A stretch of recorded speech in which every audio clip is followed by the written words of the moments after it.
In a world where surplus firearms have no value, and they all cost the same, in a world like that, what guns would I pick? Just to shoot, hunt with, enjoy. That's what we're going to talk about today on Gunfighter Life. A lot of times we'll do deep philosophical talks, we'll do philosophy of gunfighting type episodes. Sometimes we'll just talk about this model of thing versus that model of thing. Sometimes I think it's good to just kick back in this virtual tribe around this virtual campfire with some like-minded, good Christian, godly gunfighters and just talk about something fun. So that's what we're going to do today. Here on Gunfighter Life, the podcast where we talk about guns and gunfighting the right way with Almighty God at the center, Judeo-Christian values, and real-world first-hand experience. Now, this is not completely hypothetical. There are a lot of surplus firearms on the market that have very little to no collector value because they've already been sporterized. There was a time when 1903 Springfields were not literally a dime a dozen, but they were cheap. People got them and cut them down and ripped them apart and used the actions and drilled into them and mounted scopes all kinds of crazy ways. Chopped the stocks, replaced the stocks, sporterized them. There was a thing, right?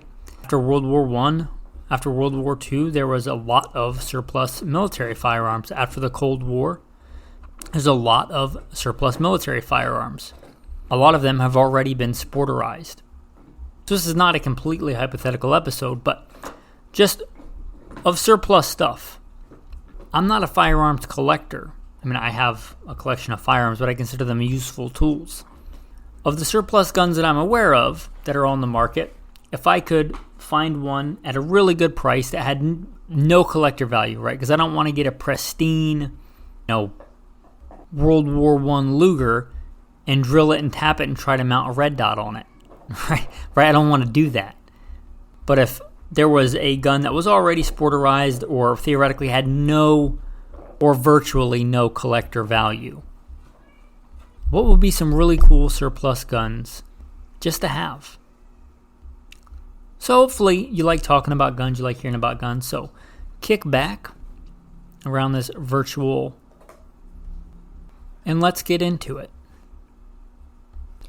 Okay, so here's one. The P210. The SIG P210. They still make this gun, but I'm talking about the surplus, the actual OG military P210. An exquisite gun. I would love to find one of those with no collector value, right? That somebody mix-matched the serial numbers on, maybe did some milling in it, replaced the grips, whatever. It was just for a shooter. I've always heard these are like legendarily good shooting handguns, like a target gun built for duty use.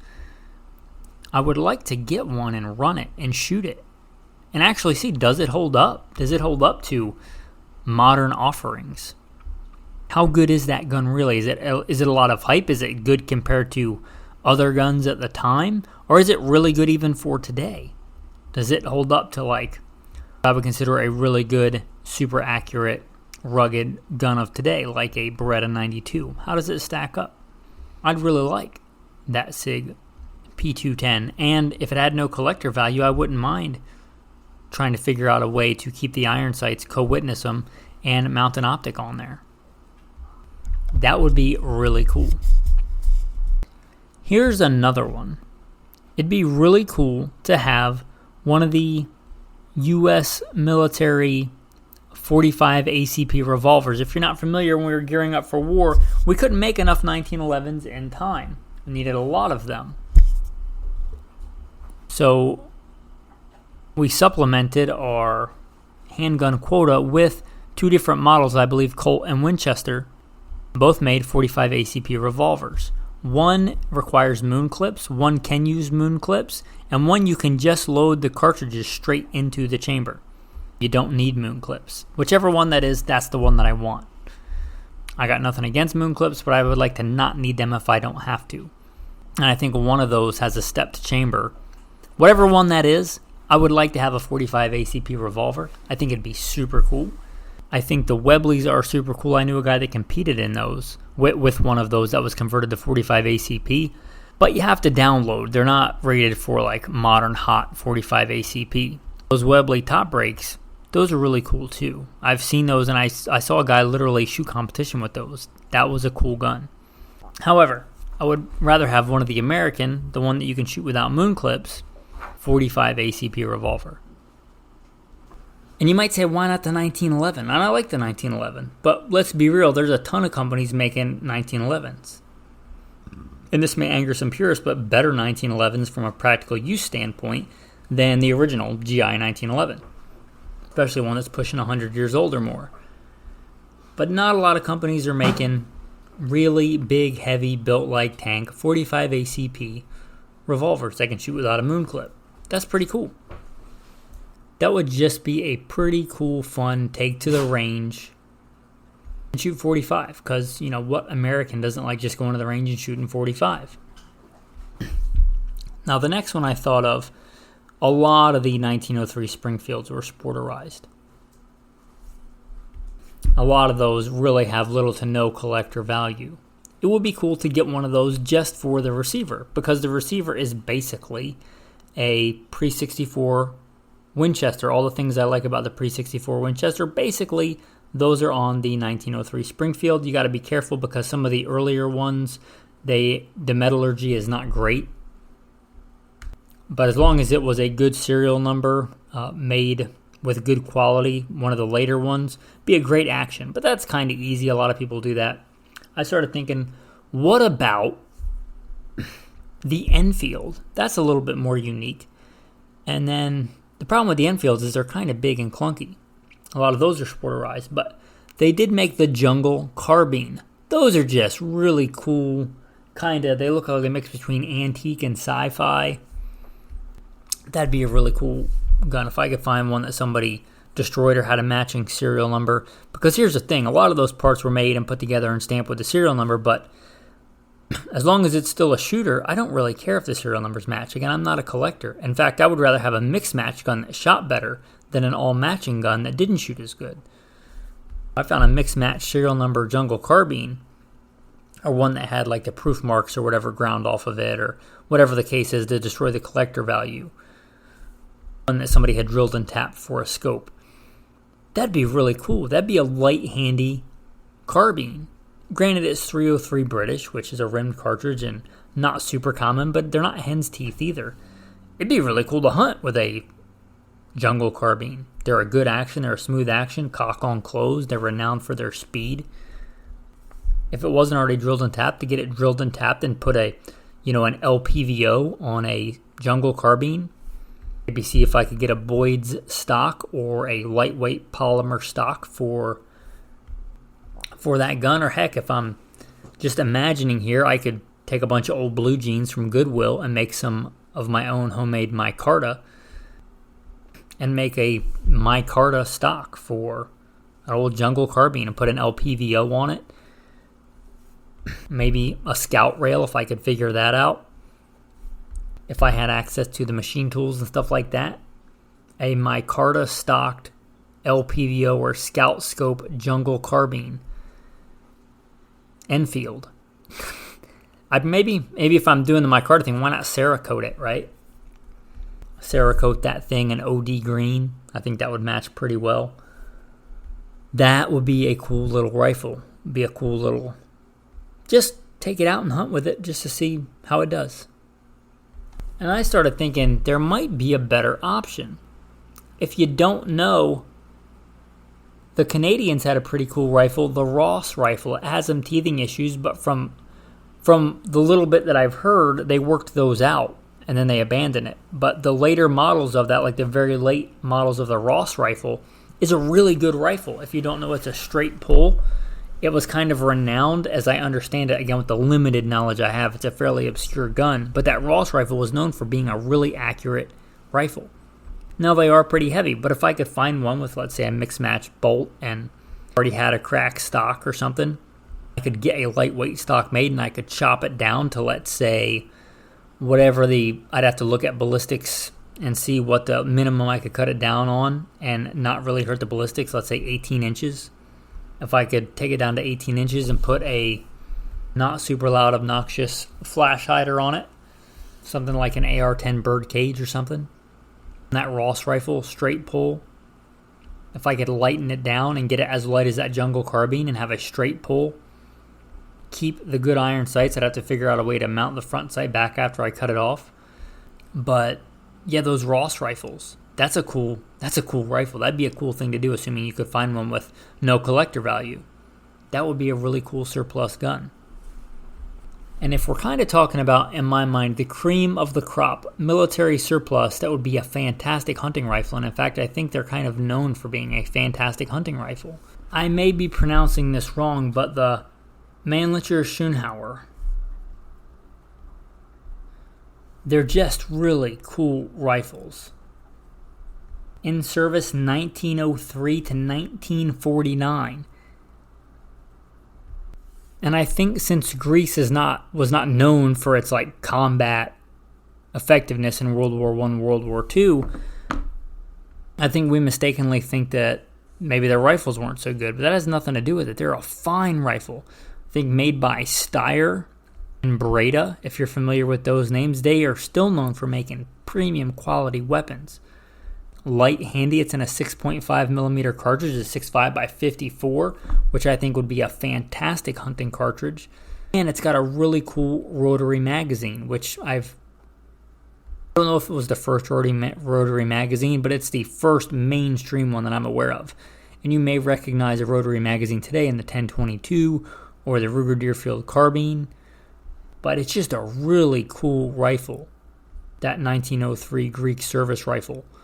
If I could find one of those with no collector value and just turn it into an awesome lightweight hunting carbine, I think they're just cool rifles in a lot of ways. No, there were some sporting versions of this that I think are maybe some of the most beautiful rifles ever made. That Mannlicher style stock, it's just gorgeous. Just some of those rifles are just works of art. But that would be a really cool rifle to, let's say, find one surplus, put that full-length stock on it, maybe a nice piece of spalted maple, or I don't know why, but I think olive wood would look really good on there. Again, one with no collector value, it's already been messed up. But restore it, maybe put a deep nitride finish, not blued steel, because I'm not a fan of the finish. As I think nitride is better and looks just as good. I'd get it nitrided, just a deep dark color with maybe a light olive wood stock. Drill it and tap it for a really good optic. Again, I'm a big fan of the LPVO. I think that would be a fantastic hunting rifle. That 6.5 by 54 is largely probably a hand loader's proposition, which is no big deal. But I just think that would be a really cool gun to still hunt with. How about the M1 carbine? I like the M1 carbine.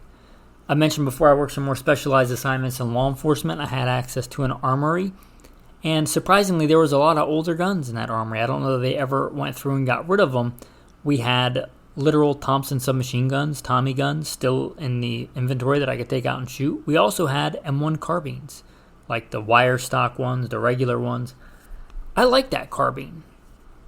They're a light, handy little carbine. If I could find one.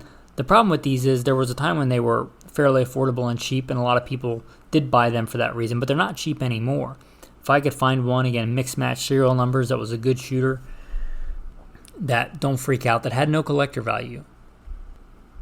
One of those, because they're so lightweight and so handy, and a lot of people kind of despairingly, I think, look at the power of the .30 carbine, but you're talking about a cartridge more powerful than .357 Magnum as far as foot-pounds of energy go.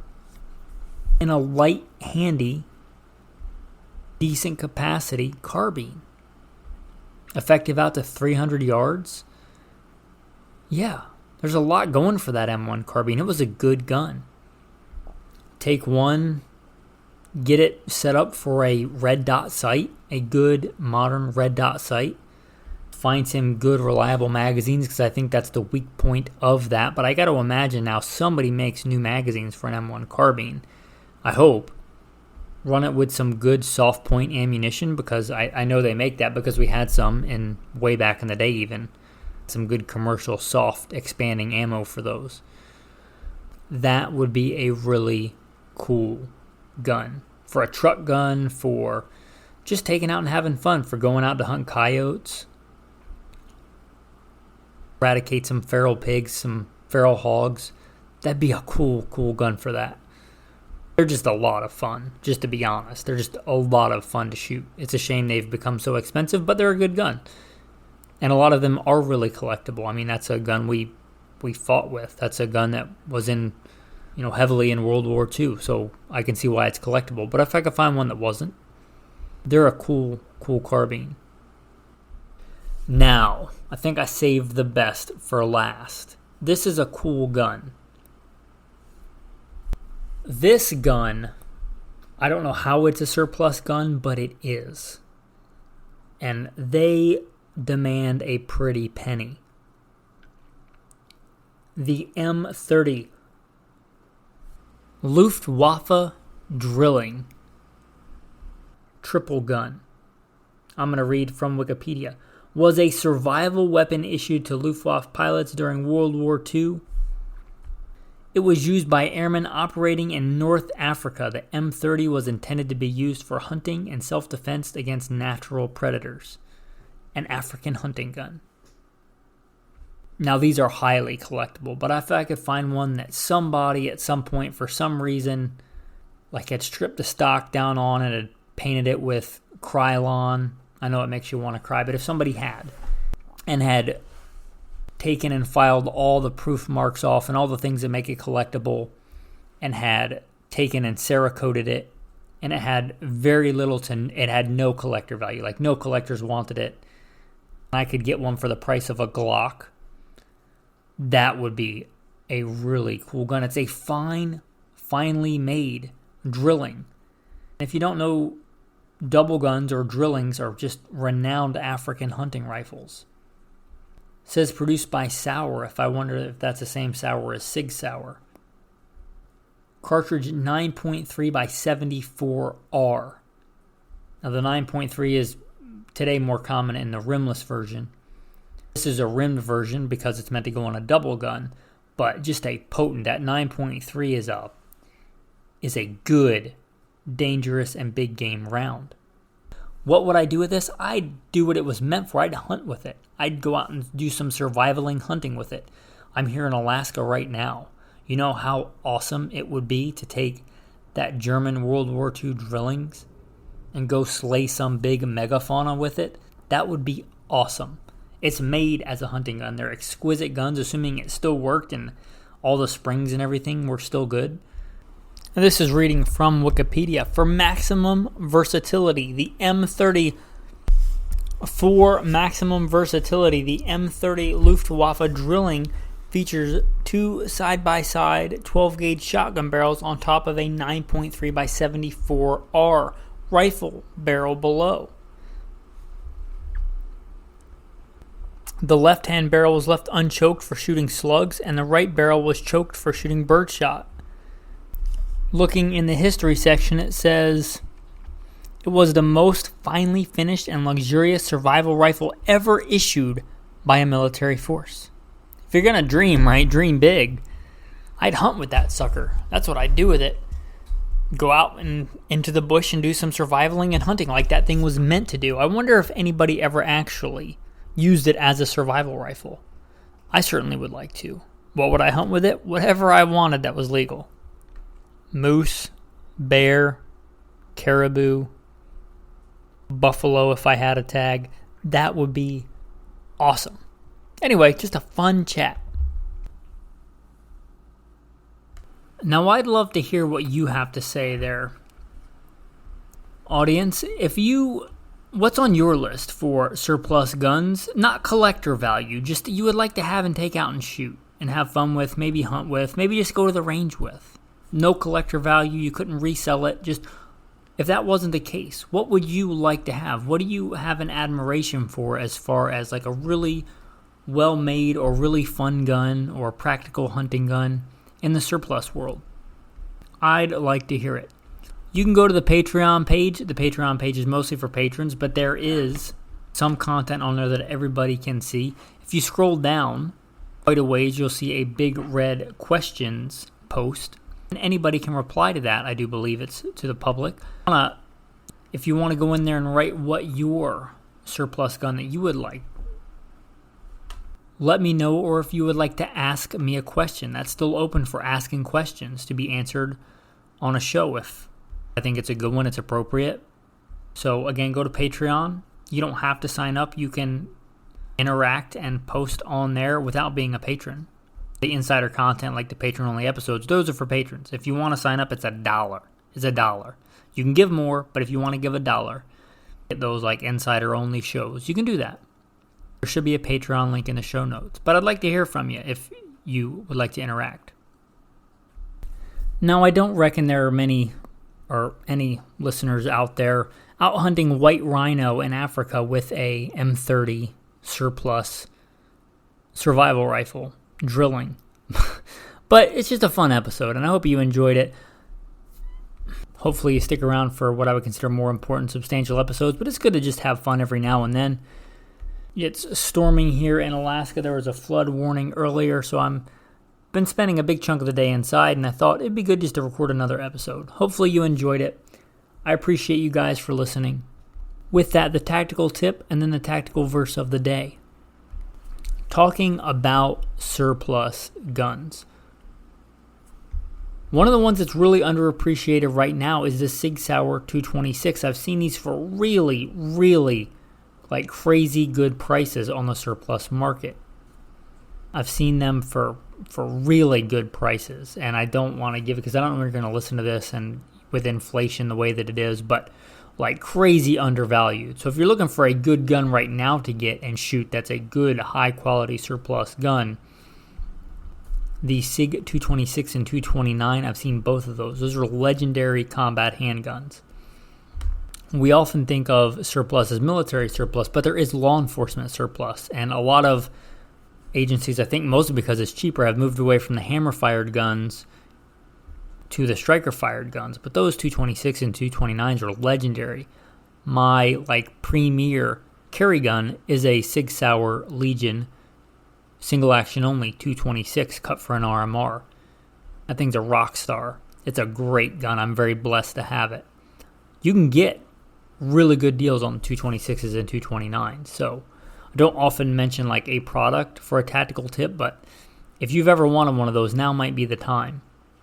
Now, a lot of them are going to be in 40 Smith & Wesson, but you can, and I'm not the biggest fan of 40 Smith & Wesson, but you could get one and get a 357 SIG barrel conversion for it or a 9mm conversion for it. And you'd have different caliber options. Anyway, that's your tactical tip for the day. Your tactical verse of the day. Actually, you know what? I'm going to give you another one because I don't want to just give you a tactical tip that might cost you a bunch of money. Here's a tactical tip. Old school. Windex for cleaning old school guns with corrosive ammo. Windex, basically just ammonia and water. There may be some other ingredients, but as far as like active ingredients for this, I think ammonia and water. If you don't know, a lot of that old, we're talking old at this point, ammo is corrosive, can be corrosive. Corrosive salts, not good for firearms. Just clean, hot, soapy water will work too, but if you want to have some Windex, better to dump Windex on there and let it dry off. The cool thing about the ammonia is it dries a little bit faster. So if you just shot your cool gun that I didn't mention, like a VZ58 with some corrosive ammo, dumping some Windex down it, the bore, the bolt, and everything, especially if you're not going to go home and clean it right away, it's a pretty cheap and effective way to remove corrosive ammo salts. Anyway, tactical tip of the day, a numero dos. Tactical verse or verses of the day. Here is a good one. For the gifts and calling of God are irrevocable. For the gifts and calling of God are irrevocable. You ever have times where you just screw up really bad? We all do, right? We all fall short. For all have sinned and fallen short of the glory of God, the Bible says. This is such a comforting, uplifting verse. For the gifts and calling of God are irrevocable. Reminds me of another very comforting verse. My sheep listen to my voice. I know them, and they follow me. I give them eternal life, and they shall never perish. No one will snatch them out of my hand. My Father who has given them to me is greater than all. No one can snatch them out of my Father's hand. That's a comforting, uplifting verse. Your pocket sermon of the day. Our God is an awesome God, a mighty God, an all-powerful God. Nothing is stronger than God. It says here, no one can snatch you out of the Father's hand. That's a beautiful, comforting verse. With that, thanks for listening. Have a blessed day.